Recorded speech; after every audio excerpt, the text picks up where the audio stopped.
আর আমার সাবস্ক্রাইবারকে একটু দেখে না, সাবস্ক্রাইবার একটু দেখো। বয়ফ্রেন্ডকে আবার বলে এসছো নাকি?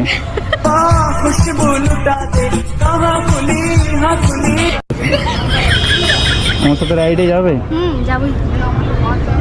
হ্যাঁ, যদি চোখ পড়ে যাও। ফেলবে মনে তো হচ্ছে না। না, আমি তো কাঁচা ড্রাইভার আছি। ঠিক আছে, চলো দেখি কোথায় যাওয়া যায়। शाबाश बेटा, बहुत बढ़िया। সো গাইজ, ফাইনালি সাবস্ক্রাইবারের সাথে দেখা হয়ে গেল। আর এটা আছি কামারকুণ্ডু রেলওয়ে স্টেশনে, যেখানে অটো স্ট্যান্ডে আছে। আর আমার সাবস্ক্রাইবারকে একটু দেখে না, সাবস্ক্রাইবার একটু দেখো। ঠিক আছে গাইজ, চলো এখানে একটু রাইডে যাই, আমার সাবস্ক্রাইবার বলে কথা। তো গাইজ, এখান থেকে বেরিয়ে যাচ্ছি, এখন জানি না কোথায় যাব।